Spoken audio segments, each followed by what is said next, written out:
Evening student, कुछ network का problem होने की वजह से मैं क्लास को मेरे दोबारा से रीस्टार्ट कर रही हूँ। ठीक है, आज हम लोग क्या पढ़ने जा रहे हैं? Chapter 1 chapter 2। ठीक है, फार्मास्यूटिक्स के लिए क्रैश कोर्स के अकॉर्डिंग। अननेसेसरी कोई चैटिंग मत करिए आप लोग। ठीक है, क्लासेस पे ध्यान दीजिए, वो ज्यादा सही होगा। Is it visible? मेरी स्लाइड दिख रही है आप सभी को? मैसेज से रिस्पॉन्ड करिए। स्लाइड दिख रही है आप लोगों को?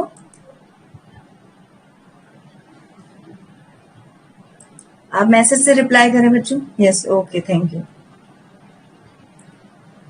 और मैं देख रही हूँ आप लोग अननेसेसरी चैट पे काम वेस्ट कर रहे हो टाइम। क्लास को ध्यान से लीजिए। ओके,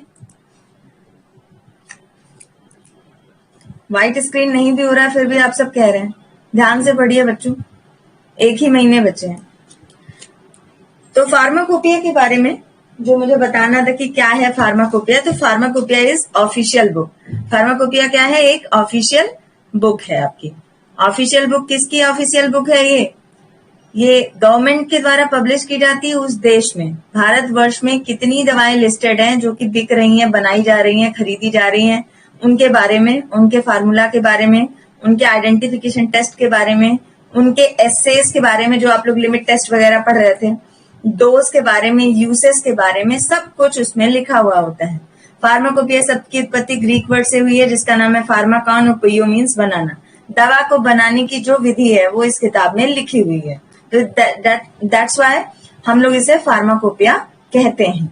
ठीक है, और फार्माकोपिया के लिए आप जैसे बहुत तरह की फार्माकोपिया आती हैं। हमारे भारतवर्ष की जो फार्माकोपिया है वो इंडियन फार्माकोपिया है। किसी और कंट्री की है तो उसे क्या, जैसे कि आप यूएसपी है, यूनाइटेड स्टेट फार्माकोपिया है। और अगर क्या कहते हैं आप उसकी बात करेंगे बीपी, इंग्लैंड की ब्रिटिश फार्माकोपिया है। तो इस तरह से कई सारी हर देश की अपनी, क्योंकि वहां कौन सी दवाएं बिक रही हैं, कौन सी उनकी मार्केट में है, तो वो दवाएं उनकी बुक में लिस्ट होंगी ना। इंग्लैंड वाला हमारे देश की दवाओं को तो लिस्ट करेगा नहीं।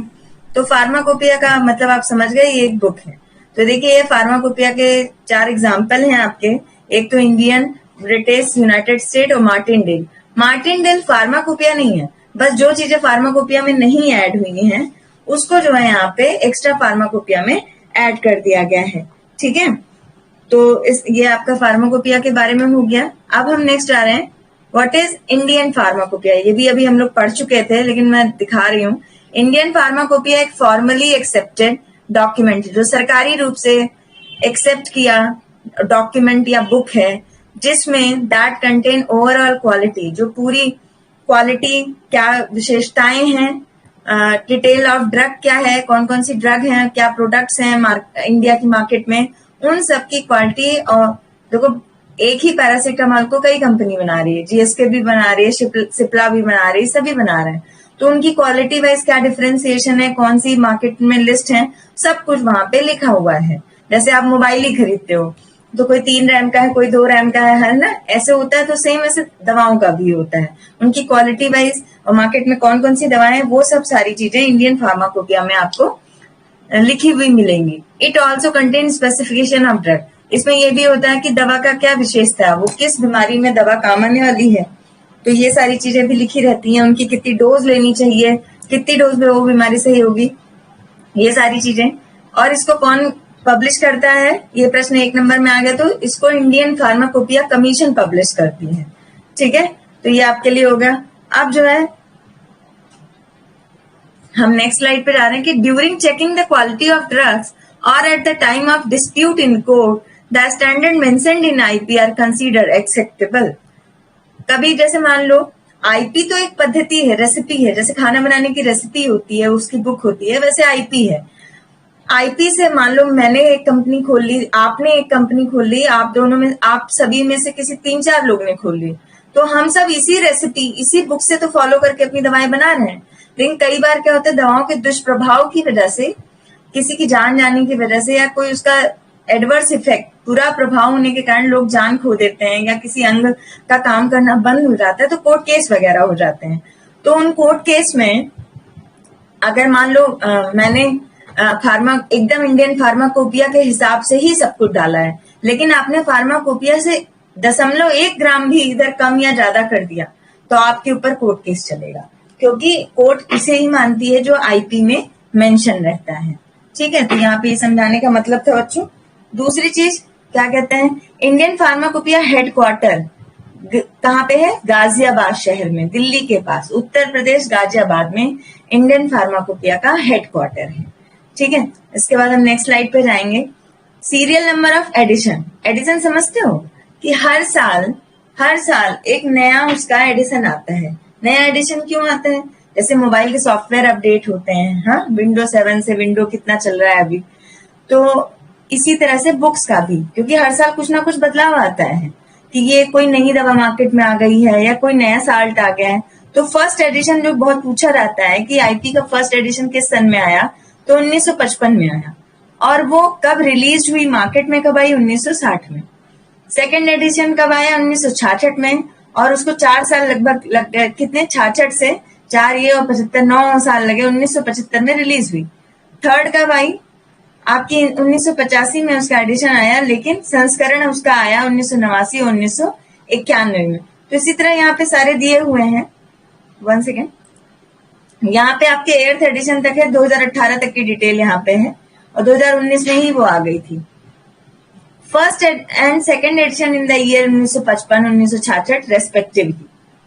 1955 से 1966 10 साल का गैप लगा, समझ रहे हैं, तो उसमें वो आ गई। फिर थर्ड एडिशन जो पब्लिश हुई 1985 में, और इसमें क्या था, थर्ड एडिशन में हर्बल ड्रग्स और उसकी क्वालिटी कंट्रोल के पैरामीटर के बारे में था। जो वानस्पतिक दवाएं हैं उनके बारे में इसमें लिखा हुआ था, उनके गुणों के बारे में लिखा हुआ था। फिर तीसरा, इंडियन फार्माकोपिया कमेटी जो थी, आईपीसी, उसने क्या किया, कब वो फॉर्म हुई, 1948 में, और उन्होंने क्या बनाया, फॉर्म द इंडियन फार्माकोपिया 1955। मतलब खुद आईपीसी जिसने, जो जनक करता है, जो निर्माण करता है आईपी की, वो खुद 1948 में गठित हुई, और उसने 1955 में ये बुक पब्लिश करी। ठीक है, जिसका नाम है इंडियन फार्माकोपिया। फिर नेक्स्ट फोर्थ एडिशन आपका आया, जो कि किसके लिए था, एंटी रिट्रोवायरल ड्रग के लिए, मतलब वायरसेस के लिए था। किसके लिए था, वायरसेस के लिए, विच हैड प्लांट ओरिजिन, और ऐसे वायरस जो प्लांट ओरिजिन से संबंध रखते हैं, जिनकी उत्पत्ति प्लांट से हुई है। फिफ्थ एडिशन जो थी उन ड्रग्स के लिए थी जो कि नेशनल हेल्थ केयर प्रोग्राम में यूज होते हैं, जैसे पोलियो एक नेशनल हेल्थ केयर प्रोग्राम है। ठीक है, या ये क्वाशरकोर, मैरस्मस, ये सब जो कुपोषण के रोग हैं, ये भी नेशनल हेल्थ केयर प्रोग्राम है कि सरकार इसमें कुपोषित लोगों को भोजन, दवा, सब कुछ मुफ्त बांट रही है। ठीक है, तो फिफ्थ एडिशन में वो दवाएं आई जो नेशनल हेल्थ केयर प्रोग्राम के अंतर्गत आती थी। ठीक है, फिर नेक्स्ट आया कि क्या क्या रहता है इसमें, 170 केमिकल के मोनोग्राफ्स रहते हैं, उनका बनाने का खाका क्या है, कैसे वो बनेंगी, 170। 15 हर्बल मोनोग्राफ रहते हैं, 10 blood and blood related product रहते हैं, 2 वैक्सीन और 1 इम्यूनोसेरा ह्यूमन यूज मोनोग्राफ होता है, 3 रेडियो फार्मास्यूटिकल मोनोग्राफ्स होते हैं। भाई इस बुक में क्या क्या है, इंडेक्स, जैसे तुम लोग कभी अपनी किताब देखते हो तो शुरुआत में इंडेक्स रहती है ना, उसमें सूची रहती है कि कौन कौन से चैप्टर हैं, वैसे ही ये चैप्टर है इस बुक के, उसमें क्या क्या है। वेटनरी, जानवरों की दवाओं का भी रहता है, 366 रिवाइज मोनोग्राफ और 7 ओमिशंस होते हैं, मतलब 366 फिर से जो पुरानी किताब में थे उनको फिर से ले लिया गया और 7 उसमें से निकाल दिए जाते हैं, ओमिटेड होते हैं। तो इस तरह से इसकी सूची है। अब आया what is British pharmacopoeia. It is publish annually, ये हर साल पब्लिश होती है, and contain standards required for maintaining of quality of medical substances of United kingdom. और उन पद्धतियों को, स्टैंडर्ड मतलब उन पद्धतियों को, उन नियमों को मेंटेन करके चलती है जिससे यूनाइटेड किंगडम में बिकने वाली दवाओं की क्वालिटी अच्छी से अच्छी और बेहतरीन रहे। ठीक है, तो ये इनका ध्येय रहता है, इसलिए हर साल ये पब्लिश होती हैं और क्वालिटी मेंटेन करने के सारे तरीके उसमें लिखे रहते हैं, जिससे वो अच्छे से अच्छा दवा का मतलब ड्रग मार्केट में ला सके और जिससे ज्यादा से ज्यादा फायदा और कम से कम एडवर्स रिएक्शन पेशेंट्स को या पीपल्स को झेलना पड़े। दूसरा, it's first edition was publish in 1864। सोचिए हम लोग कितने इनसे सेंचुरी से लेट हैं, हम लोग 1966 समथिंग में हमारी आई है और इनकी 1864 में आ गई है। ठीक है, इसीलिए हम लोग डेवलपिंग कंट्री हैं, ये डेवलप्ड है। अब आया the newest edition of BP was effectively from January 2000 21। अब बीपी का जो सबसे लेटेस्ट संस्करण है वो है, अभी तो कोरोना आ गया था शायद इसलिए नहीं, लेकिन तब भी इन्होंने कोरोना काल में भी निकाल दिया 2021 में, ठीक है। It contains 30 new BP monograph. अब इसमें क्या क्या है 2021 वाले संस्करण में? 30 नए बीपी ब्रिटिश फार्माकोपिया के मोनोग्राफ ऐड हुए हैं, मतलब 30 नई दवाएं।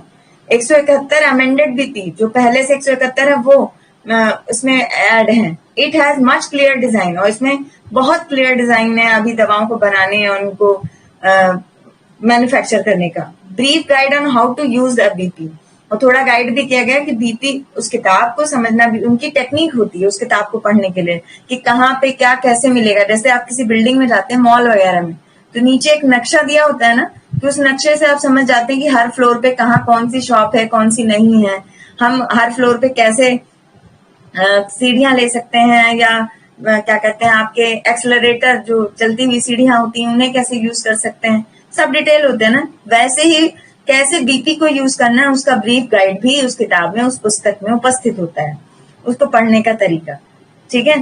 फिर थैंक यू बच्चों, ये तो आपका चैप्टर 1 फिनिश हो गया। अब हम लोग चैप्टर 2 पे आते हैं, ठीक है। चैप्टर 2 के लिए देखिए,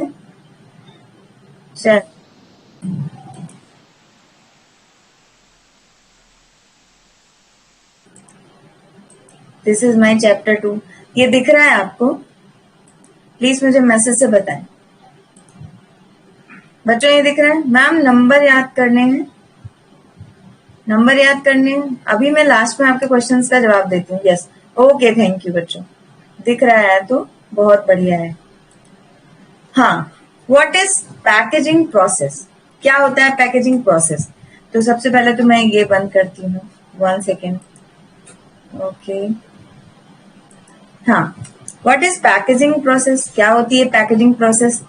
तो पैकेजिंग प्रोसेस के लिए तो सबसे पहले आप ये जानिए पैकेज करना क्या होता है। बहुत अपने दोस्तों को गिफ्ट पैक करके देते हो आप लोग, दोस्तों को गिफ्ट पैक करते समय अच्छे अच्छे रैपर लगाते हो, उसमें फ्लावर्स बनाते हो।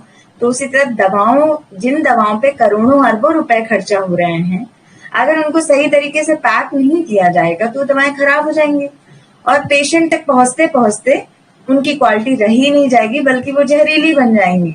या तो वो लीक हो गई, रास्ते में टूट गई, गिर गई, या खराब हो गई, उसमें केमिकल ऑक्सीडेशन हो गया। अगर वो टूट गई, ढक्कन खुला रह गया, तो क्या होगा? उसमें हवा के पहुंचने की वजह से हवा ऑक्सीजन लेके गई या और गैसेस लेके गई, तो वहां पे रिएक्शंस हुए और वो अब वो नया वो केमिकल जो दवा हम खाने वाले थे, वो दूसरी रिएक्शंस की वजह से अब वो दवा नहीं कुछ और ही बन गई। हमें क्या पता है कौन सी रासायनिक अभिक्रिया हो गई उधर। तो इसलिए पैकिंग करना बहुत आवश्यक होता है सही प्रकार से, कि जिससे कोई लीकेज की समस्या ना हो, दवाओं को टूटने की समस्या ना हो। तो पैकेजिंग, दवाओं को पैक करना। Packaging also refers the process of designing. क्या है packaging? Designing, evaluating and producing package. Packaging में सिर्फ इतना काम नहीं है, जो कोरल वगैरह एक होता है, कोर्स होता है कोरल का, लोग करते हैं, ठीक है। कोरल का कोर्स कौन लोग? कंप्यूटर्स वाले करते हैं। जैसे शादी का कार्ड बनाने के लिए होता है ना, वैसे आप जो दवाएं खाते हो उनके जो रैपर, डिब्बे होते हैं, उसमें जो कलर्स और किस अल्फाबेट, किस फॉन्ट में लिखा गया है, वो सब डिजाइनिंग। तो पैकेजिंग में डिजाइनिंग आती है। पैकेजिंग में इवोल्यूशन आता है, चेक करना कि जो जिस डिब्बे में या कंटेनर में पैक है वो कहीं टूट फूट तो नहीं रहा है, उसके टेस्ट होते हैं कई प्रकार के। और पैकेज बनाना, ये तीनों काम पैकेजिंग में आते हैं। Packaging can be described as coordinated system of preparing goods for transport, warehousing, logistics, sale and use. Packaging के अंतर्गत क्या आता है? ये कोऑर्डिनेटेड सिस्टम है। जब हम कोऑर्डिनेशन का मतलब सहायता, जब कई लोग मिलकर किसी काम को एक दूसरे के सहायक बन के करते हैं, तो कोऑर्डिनेटेड सिस्टम। पैकेजिंग किसका कोऑर्डिनेटेड सिस्टम है? Preparation of goods for transport, मतलब इस प्रकार के goods, preparing goods for transport, मतलब जो दवाएं वगैरह बनाएंगे जो आप ट्रांसपोर्ट के जरिए एक शहर से दूसरे शहर में भेजेंगे, ये काम करना। वेयर हाउसिंग, उन्हें स्टोर करना, ठीक है। लॉजिस्टिक, मतलब किन गाड़ियों और क्या कहते हैं ट्रेन के थ्रू, ट्रक्स के थ्रू, किसके जरिए आप उस माल को, उस दवा को, उस बैच को आप एक शहर से दूसरे शहर भेज रहे हो, उसकी सेल कराना और उसका यूज करना, ये सब कुछ जो है पैकेजिंग के अंतर्गत आता है, ठीक है। नेक्स्ट देखो, पैकेजिंग बताए कि सब्सटेंस आया, फिर फीडिंग हुई, मतलब उसे बॉटल में या किसी चीज में भरा गया, फिर डोजिंग हुई कि कितनी डोज उसमें खानी है, फिर पैक और सील हुआ, फिर वो प्रोडक्ट निकला, फिर वो मार्केट में गया। तो इन्होंने एक पूरी प्रक्रिया लिखी, आप इसे दिखा सकते हैं। फिर आया कि initial briefing meeting, internal review, ये आपका कोई जरूरत नहीं है, आप इसे नहीं लिखें तो भी कोई दिक्कत नहीं है। फिर नेक्स्ट आ रहा है right the objective of packaging. क्या कारण है, क्यों हम पैकिंग करते हैं, क्या लक्ष्य है कि हमें पैक करना आवश्यक है। तो प्राइमरी पर्पज ऑफ पैकेजिंग है प्रोटेक्ट करना, दवा को प्रोटेक्ट करना। जो मैंने पहले ही बोला आपको कि दवा का ढक्कन खुला रह गया या दवा टूट टाट गई तो आपके करोड़ों अरबों रुपए बर्बाद हो गए ना। इसलिए ये पैकेजिंग का मुख्य काम है प्रोटेक्ट करना कंटेंट्स को फ्रॉम एनी डैमेज, किसी भी प्रकार के नुकसान से, that could happen during transport, वह नुकसान जो कि ट्रांसपोर्ट के समय एक जगह से दूसरी जगह जाते समय हो सकता है, हैंडलिंग के समय, उनका रख रखाव करते समय, भाई ट्रक से उतार रहे हैं वेयर हाउस में पहुंचाने के लिए तो उस समय गिर जाए टूट जाए, है ना, स्टोरेज करते समय। तो ये तीनों जगह पे ट्रांसपोर्ट, हैंडलिंग, स्टोरेज के समय दवा को कोई डैमेज ना पहुंचे, इसलिए पैकेजिंग का सबसे पहला क्या कहते हैं लक्ष्य यही होता है, ऑब्जेक्टिव यही होता है कि हम उसे सुरक्षित करें इन तीनों स्थितियों में। दूसरा, packaging retain the product intact throughout its logistic chain from manufacturer to the end user. Packaging retain करती है कि प्रोडक्ट का जो ओरिजिनल फॉर्म है ना वो एकदम एज इट इज वैसे रहे थ्रू आउट द लॉजिस्टिक, मतलब सामान के ढोने ले जाने, और यहाँ तक कि जब तक, जैसे मान लो कोई दवा कहीं बहुत दूर से चल के आ रही हो, मैं उसे यूज कर रही हूँ, तो मेरे यूज करते समय तक वो दवा अपने वास्तविक मूल रूप में ही रहे, उसमें कोई बदलाव ना हो, तब जो है पैकेजिंग का ये मेन क्वालिटी है कि एक तो प्रोटेक्ट करेगी, दूसरे वो रिटेन करेगी प्रोडक्ट को इंटेक्ट, एकदम वही वास्तविक स्वभाव उसकी मूल स्वरूप रहेगा, चाहे वो लॉजिस्टिक हो रहा हो, चाहे मैन्युफैक्चर, या उस समय तक जब तक वो पेशेंट उस दवा को खाने वाला है तब तक वो अपने वास्तविक मूल स्वरूप में रहेगी, क्योंकि पैकेजिंग ने उसको ये इतना सुरक्षित कर दिया है कि उसका मूल स्वरूप बदलेगा नहीं। It protect the product from the humidity, भाई नमी वगैरह, ये क्या हो रहा है, नमी वगैरह, पेन तो खुद ही चल रही है, 1 सेकेंड। पैकेजिंग का क्या होता है कि पैकेजिंग एक तो आपको ये सारी प्रोटेक्शन दिया, फिर साथ में उसने intact through out the logistic chain, manufacturer and user तक पैकेजिंग ने रिटेन करके रखा प्रोडक्ट को उसके मूल रूप में। और it protects the product from the humidity light, humidity मतलब समझते हो, जब हवा में नमी हो और उस नमी की वजह से दवा खराब हो जाएगी अगर ढक्कन खुला छोड़ दिया आपने, तो पाउडर वगैरह जो दवाओं के फॉर्म होते हैं उन्हें खुला छोड़ दिया तो उनमें ह्यूमिडिटी आ जाएगी, तो वो गीले हो जाएंगे और उनका वास्तविक स्वरूप बदल जाएगा और फिर वो खाने योग्य भी नहीं रहेंगी, ना उनका उतना थेरापेटिक इफेक्ट होगा, ना वो उस बीमारी को दूर कर पाएंगे। लाइट से भी रिएक्शन कर सकती हैं, हीट से भी रिएक्शन हो सकता है, एक्सटर्नल फैक्टर बहुत सारे होते हैं बाहर आपके वातावरण में जो हम उन सबसे रिएक्ट करके दवा का मूल स्वरूप खराब हो सकता है, इसलिए बहुत जरूरी होती है पैकेजिंग। तो आपके ये 2-3 ऑब्जेक्टिव हो गए। फिर आया लर्निंग ऑब्जेक्टिव्स, क्या सीखने को मिलता है, ये पता चलता है to understand the reason why the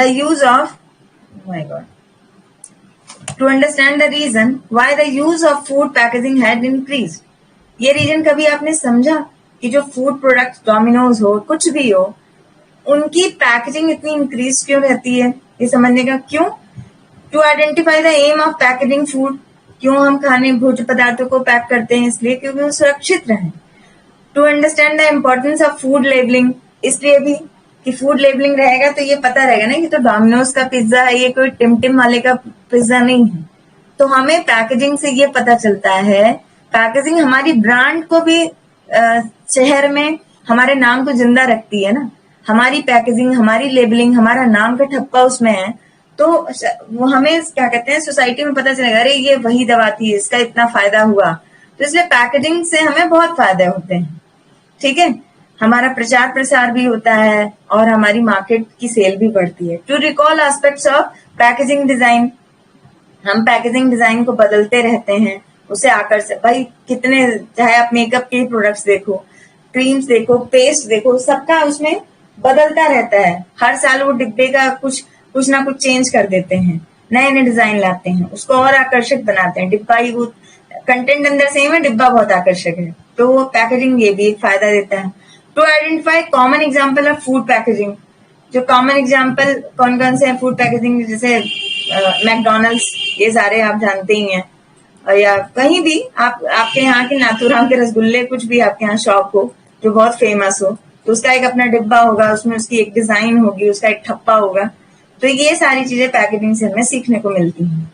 types of packaging क्या क्या है, किन किन मटेरियल में हम दवाओं को पैक करते हैं। आपको पता है इंजेक्शन की चीजें ग्लास में पैक रहती हैं, है ना, और मेटल्स में भी पैक रहती हैं कुछ चीजें। मतलब मेटल्स में आपने कभी मार्केट में ऐसा कोई डिब्बा नहीं देखा होगा जो धातु से बने, उसमें क्या कहते हैं उस दवा को पैक किया गया है, लेकिन मेटल में भी दवाएं पैक की जाती हैं, प्लास्टिक के डिब्बों में भी की जाती हैं। रबर के ढक्कन होते हैं पैकेज करते समय, और फॉइल्स होते हैं, फॉइल्स जैसे एल्युमिनियम फॉइल होता है खाना पैक करते हो, वैसे ही फॉइल्स होते हैं जिसमें उन्हें पैक किया रहता है। फॉइल्स वही, कभी कोई पत्ता खरीद के लाओ दवा का, तो एल्युमिनियम फॉइल ही तो रहती है जिसमें दवाएं अंदर सुरक्षित रहती हैं। और फाइब्रस मटेरियल, ये सब पैकेजिंग मटेरियल हैं आपके, जिनसे आपको दवाओं को पैक करने में, उसके अंदर सुरक्षित रखने में सहायता मिलती है। Glass as a packaging material अगर हो तो फिर क्या होगा। Glass has been widely used as a drug packaging material. सबसे ज्यादा दवा को पैक करने के लिए कांच का प्रयोग होता है। It is composed of sand, soda ash, limestone and cullet. ये 4 नाम याद रखना, इन चारों की वजह से ही कांच का निर्माण होता है। सिलिकॉन है, ठीक है, एल्युमिनियम है, सोडियम है, पोटेशियम है, calcium, manganese, zinc are generally used in the preparation of glasses. ये ऐसे कुछ तत्व हैं जो ग्लास के निर्माण में सबसे ज्यादा प्रयोग किए जाते हैं। ठीक है, ग्लास के बारे में बहुत पूछता है, इसलिए मैंने ये कहा। अब आया एडवांटेज क्या है अगर ग्लास में दवाओं को स्टोर किया जाए। अच्छा, कंटेनर वगैरह आएगा ना, तो कंटेनर वही है, वो पैकेजिंग स्टोरेज मटेरियल जिसमें हम दवाओं को फिल करते हैं, दवाओं को उसमें रखते हैं, स्टोर करते हैं, दैट इज कॉल्ड कंटेनर। ठीक है, तो यही सारा सब कुछ लिख दोगे तो उसमें आ जाएगा। Advantage, they are hygienic and can be sterilize. अगर कोई चीज दवा में रखी है तो बार बार उस पर गंदे हाथ, गंदे जीवाणु, बैक्टीरिया उसमें नहीं घुस पाएंगे ना, क्योंकि वो क्लोज्ड है, स्टरलाइज्ड है, जीवाणु रहित है। They are relatively non reactive. अगर वो बंद है तो किसी भी रासायनिक अभिक्रिया में पार्ट नहीं ले सकते, हवा, लाइट, ये सब उस पर कोई असर नहीं होएगा। They can be easily labelled. अगर आप डिब्बे में दवा को रखते हो, अब दवा को ऐसे खोल के बिना किसी चीज में पैक किए रखोगे तो खराब रहेगी ना, उस पर तुम लेबलिंग कर पाओगे, नाम नहीं छाप पाओगे। लेकिन अगर आप क्या कहते हैं डिब्बे में रखते हो तो उस पर नाम छापना, लेबलिंग करना बहुत आसान है। They have good protection power. ठीक है, ये देखिए, गुड प्रोटेक्शन, डिब्बे में कोई चीज है तो उसको सुरक्षित रखने की शक्ति उसके पास ज्यादा होगी। They are transparent. ये ट्रांसपेरेंट होते हैं, आर पार देखा जा सकता है अगर कांच की शीशी में आपकी दवाई रखी है। They are available in various sizes. कांच की शीशियां कितनी सुंदर सुंदर होती हैं, छोटी बड़ी, हर आकार की दवाओं को फिल करने के लिए कांच के कंटेनर हैं। They can withstand variety of temperature. ये विभिन्न टेम्परेचर पे भी आराम से सुरक्षित रह सकते हैं। They are economical and easily available. Economical मतलब ये हमारे बजट में सस्ते होते हैं और आसानी से मिल जाते हैं। They do not deteriorate with age. ये कांच की बोतल में अगर कोई सामान रखा है ना, तो चाहे जितना पुराना हो जाए वो खराब नहीं होता है। डिसएडवांटेज क्या है, कांच बहुत भारी होता है, फ्रेजाइल होता है, बहुत आसानी से टूट सकता है। फोटो सेंसिटिव ड्रग्स को कभी भी नहीं उसमें रखो ट्रांसपेरेंट ग्लास कंटेनर में, क्योंकि वहां फोटो सेंसिटिव अगर ट्रांसपेरेंट ग्लास कंटेनर होगा तो लाइट से रिएक्शन हो जाएगा उसके अंदर उपस्थित दवा का। इसीलिए हमेशा हल्के पीले रंग के कांच के कंटेनर्स में दवाएं रखी जाती है, अंबर कलर के ग्लास में, और जिससे वो फोटो सेंसिटिव ड्रग जो ऊष्मा से प्रभावित दवाएं होती हैं उनको सुरक्षित किया जा सकता है अगर अंबर कलर ड्रग में रखते हैं तो। अंबर कलर ग्लास के कंटेनर में once broken it can not be join back. अगर ग्लास का कंटेनर टूट गया, एक बार टूट गया तो दोबारा उसे ज्वाइन नहीं किया जा सकता। ठीक है, अब next, explain plastic as a packaging material. Plastic को अगर पैकेजिंग मटेरियल की तरह यूज करेंगे तो क्या क्या हो सकता है। Plastic plastic packaging means all plastic containing material which can be used for containment, protection, handling. ठीक है, दवा को रखने में, दवा को सुरक्षित रखने में और उनका रखरखाव करने में बहुत ही अच्छे होते हैं. Delivery and presentation of other products from raw material to processed good from producer to the user or the consumer is very easy and safe. ठीक है, डिलीवरी करवाना, एक जगह से दूसरी जगह पहुंचाना, ये सारे काम प्लास्टिक के कंटेनर में करने पे आप बहुत निश्चिंत रहेंगे. टूटने का खतरा नहीं, खराब होने का खतरा नहीं. Plastic as a packaging material, there are mainly two type of plastic. One is thermoplastic and other is thermosetting plastic. दो तरह के प्लास्टिक हैं.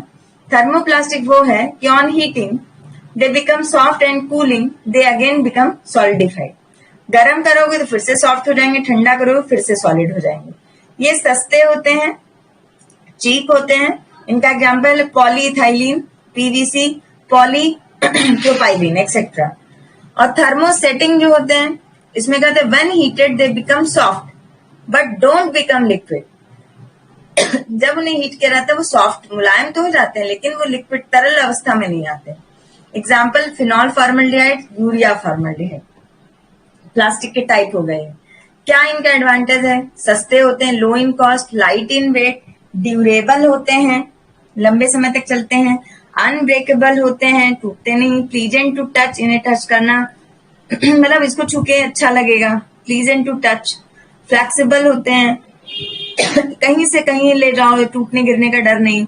इनको ट्रांसपोर्ट करना, रख रखाव करना, ट्रकों से इन्हें इधर उधर भेजना आसान है, ईज है. गुड प्रोटेक्शन पावर होती है इनमें, दवा को सुरक्षित रखने की अच्छी क्षमता होती है. लीक प्रूफ होते हैं, इसमें से कोई दवा लीक नहीं होती, बहती नहीं है.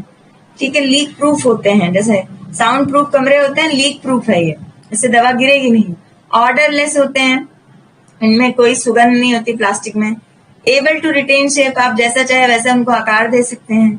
Resistant to inorganic chemical, inorganic chemical का इन पर कोई प्रभाव नहीं पड़ता है, इसलिए केमिकल रिएक्शन से दवाएं बचती हैं.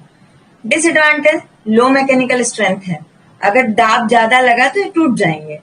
Not completely impermeable to moisture gases, ये पूर्णतया इम्परमेबल नहीं होते हैं मॉइस्चर और गैस के लिए. मतलब वैसे तो नहीं घुसने देंगे लेकिन फिर भी मॉइस्चर और गैस उसमें प्रवेश कर सकती हैं, कम्प्लीटली नहीं तो थोड़ा बहुत.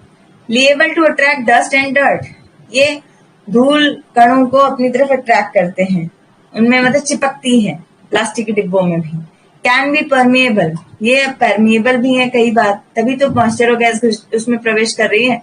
It can cause adsorption and absorption, इसमें अवशोषण, अधिशोषण, अवशोषण दोनों प्रक्रियाएं होती हैं. एडजॉर्प्शन का मतलब किसी चीज के ऊपर लेयर बना देना, जैसे मिट्टी की परत चढ़ जाए, और एब्जॉर्प्शन कोई चीज उस कंटेनर के अंदर प्रवेश कर जाए. तो ये दोनों चीजें इसमें होती हैं. अब आए आपका कि explain metal as a packaging material with its advantage disadvantage. अगर हम धातु का कंटेनर बनाए दवा को रखने के लिए तो क्या होएगा भाई? तो metal container are use for the canning, mainly canning करने के लिए, उन्हें सुरक्षित रखने के लिए मेनली इनमें प्रयोग किया जाता है मेटल कंटेनर को. ठीक है, और they are use solely for medicinal product for non parenteral administration. Injection से रिलेटेड कोई भी दवा, जो दवा इंजेक्शन बॉडी में जाने वाली है उसको कभी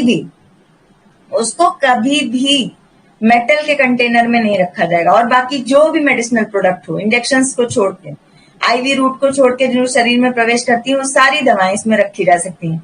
और ठीक है, मेटल कंटेनर सिर्फ कनस्तर बंदी के रूप में उनमें पैक करने के लिए ही यूज होता है. फिर ये पेरेंटल्स को नहीं पैक कर सकती हैं और बाकी सबको पैक कर सकती हैं. It resistant to high and low temperature, ये अधिक और कम टेम्परेचर दोनों के लिए इनमें प्रतिरोधक क्षमता है, वो इनका कुछ नुकसान नहीं कर पाएंगी. It forms an excellent temper evident container. Temper evident container मतलब भारी से भारी बोझ को ये सह सकते हैं, इनका नुकसान नहीं होगा, प्लास्टिक की तरह ये टूट नहीं जाएंगे. एडवांटेज क्या है? ड्यूरेबल, लंबे समय तक चलते हैं. इसमें लाइट प्रवेश नहीं कर सकती, मॉइस्चर प्रवेश नहीं कर सकता, गैसेस प्रवेश नहीं कर सकती. ये lighter in weight than glass, glass की तुलना में हल्के होते हैं. डिसएडवांटेज, धातु महंगी होती है भाई, they are costly. The main cause of adulteration by shedding particle in the product. इसका एक नुकसान ये भी है कि धातु के जो कण होते हैं ना, वो टूट टूट के आपकी उस दवा में झड़ते रहेंगे, और जिससे आपकी दवा का पार्टिकल क्या हो जाएगा, अडल्टरेट, गंदा हो जाएगा। उसमें उस दवा के अतिरिक्त दूसरे धातु के भी कण आ जाएंगे, इसको कहते हैं अडल्टरेशन। फिर मेटल्स यूज फॉर पैकेजिंग जैसे एल्युमिनियम, टिन और लेड, इनको प्रयोग किया जाता है पैकिंग करने के लिए। It is light yet strong in nature. ये हल्के होने के साथ साथ बहुत स्ट्रॉन्ग भी होती है एल्युमिनियम। ये प्रोवाइड करती है बैरियर लाइट और केमिकल के लिए। इसमें लाइट और केमिकल इन डिब्बों में एल्युमिनियम से बने कंटेनर में नहीं प्रवेश करेंगे, और they are impermeable and easy to work with. ये अपारगम्य है, ऐसे कोई चीज प्रवेश नहीं कर सकती, और इनके साथ काम करना बहुत आसान है। टिन का जो कंटेनर है, ये preferred for food, pharmaceutical etcetera. ये फूड और फार्मास्यूटिकल प्रोडक्ट्स को स्टोर करने के लिए यूज होते हैं। मोस्ट केमिकली इनर्ट होते हैं, केमिकल्स के लिए निष्क्रिय होते हैं, इनका केमिकल से कोई रिएक्शन नहीं हो पाता है टिन से बने कंटेनर का। लेड के लिए लोएस्ट कॉस्ट होती है इनकी, सबसे सस्ते होते हैं अदर मेटल से। Widely use for non food material, as जो नॉन फूड मटेरियल है, फूड मटेरियल को तो टिन में करो, लेकिन जो नॉन फूड मटेरियल है उनको इसमें पैक करते हैं। और such as packing ink, paint, ink और पेंट वगैरह को आपको लेड के कंटेनर में पैक करने का होता है। फिर rubber as a packaging material, देखिए रबर के ढक्कन दिखाए हैं। It is excellent material for forming seals, seal बनाने के लिए, ढक्कन बनाने के लिए, क्लोजर बनाने के लिए इनका प्रयोग किया जाता है रबर का। कैटेगरी रबर की नेचुरल रबर और सिंथेटिक रबर, दो तरह के होते हैं। It is suitable for multiple use closure for injectable product as rubber reseal after multiple insertion of needle. जो रबर के जो ढक्कन होते हैं, multiple use closure for injectable product, मतलब रबर में आप कई बार इंजेक्शन को की निडल को उसमें प्रवेश करा सकते हैं, वो दोबारा से रीसील हो जाएगा। एक बार छेद करो वो दोबारा से रीसील हो जाएगा। निडल जैसे आपके रबड़ के ढक्कन में आपने एक बार लगाई, फिर निकाली निडल, वो फिर से वो जो छेद हुआ था वो बंद हो जाएगा। Natural rubber can further classified as soft rubber, hard rubber. अब नेचुरल रबर के भी दो भाग हैं, मुलायम रबर और hard rubber. Soft rubber is naturally occurring polymer of monomeric isoprene. Soft rubber जो होता है वो किससे मिलती है, पॉलीमर ऑफ मोनोमेरिक आइसोप्रीन से। सॉफ्ट रबर को जब हम ऐड करते हैं कार्बन ब्लैक के साथ, तब हार्ड रबर का निर्माण होता है। सॉफ्ट रबर में किसके रिएक्शन कराते हैं, कार्बन ब्लैक की, तो हार्ड रबर बनता है, जो कि किसके लिए प्रयोग होता है, टायर बनाने के लिए। ठीक है, hard rubber is formed by process of vulcanization. Vulcanization एक प्रक्रिया होती है जिसके द्वारा हार्ड रबर का निर्माण होता है। Which soft rubber is mixed and warm with sulphur and set into given shape. तो इसको जो वल्केनाइजेशन प्रोसेस में सॉफ्ट रबर को मिक्स किया जाता है, गर्म किया जाता है सल्फर के साथ, और फिर उसे आकार दिया जाता है। तो ये हो गई आपकी नेचुरल रबर। नेचुरल रबर में सॉफ्ट और हार्ड रबर भी जान गए। अब सिंथेटिक रबर क्या है, this rubber is resistance to oxidation oils and other chemical. ये रबर, इसमें ना ऑक्सीडेशन हो पाएगा, अपचयन की प्रक्रिया इलेक्ट्रॉन्स की वजह से, और ऑयल और केमिकल के लिए ये क्या है, रेजिस्टेंस है, उससे इनका कोई नुकसान नहीं होगा। एडवांटेज क्या है भाई इसका, provide resistance against alkalis, acid और एल्कली से इन पे कोई प्रभाव नहीं पड़ेगा, कुछ इसका नुकसान नहीं हो सकेगा रबर का। Helps in better closure of product, अच्छे तरीके से बंद करने में दवाओं को ये काम आते हैं। Disadvantage, can be oxidize by oil और सॉल्वेंट, तेल और सॉल्वेंट इन्हें ऑक्सीडाइज कर सकते हैं। फिर ये सारा दिया हुआ पैकेजिंग मेटल्स के बारे में यहाँ पे दिखाया है कि इन चीजों से दवाओं की पैकिंग हो सकती है। ठीक है, ये आप देख लीजिएगा। ओके बच्चों, थैंक यू। आज आपका चैप्टर 1 और चैप्टर 2 यहाँ पे डन हो गया है। स्पीड कम कैसे कर दूं, इतना भी कोई बहुत बड़ा वो तो था नहीं कि स्पीड कम करूं बच्चों। ठीक है, जहां तक ये चैप्टर 1 चैप्टर 2 तो बहुत इजी था, जो आपके लिए बताना बहुत आसान था। ठीक है, आईपी वगैरह पे क्वेश्चन बन जाएंगे, या ये आपके मार्टिनडेल क्या होती है, मर्क इंडेक्स क्या होता है, फॉर्मुलरीज क्या होती हैं, कंपेंडिया क्या होता है, इसी पे क्वेश्चन पूछेगा इसमें।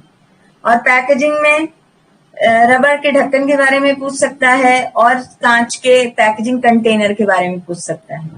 ठीक है, तो आपके लिए चैप्टर 1 चैप्टर 2 आज के लिए कंप्लीट हो गया है। बाकी के जो आगे के आपके चैप्टर्स हैं, चैप्टर 3 और 4 में भी कल हो जाएगा आपका।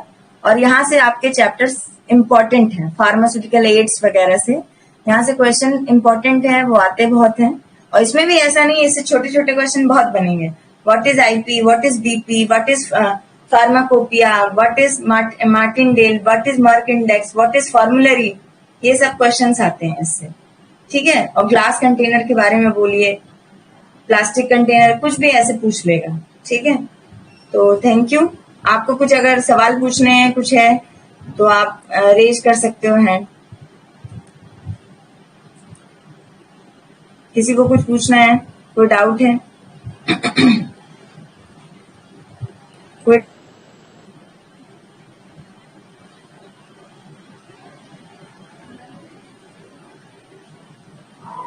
कुछ नहीं पूछना है?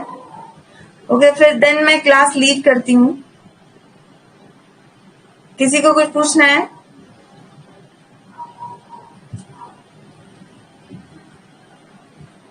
किसी बच्चे को कुछ नहीं पूछना है?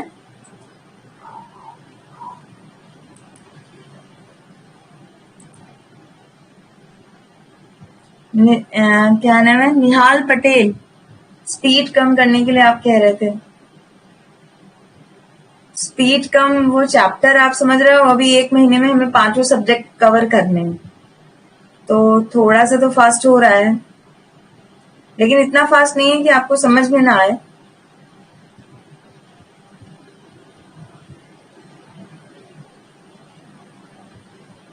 आवाज कट रहा है, ऐसे कैसे हो सकता है? सभी को ये समस्या है कि क्लास लेते समय आवाज कट हो रही थी? विनोद चौहान जी, किसी को कुछ पूछना है? कुछ नहीं पूछना है तो मैं क्लास लीव करती हूँ। Okay, thank you.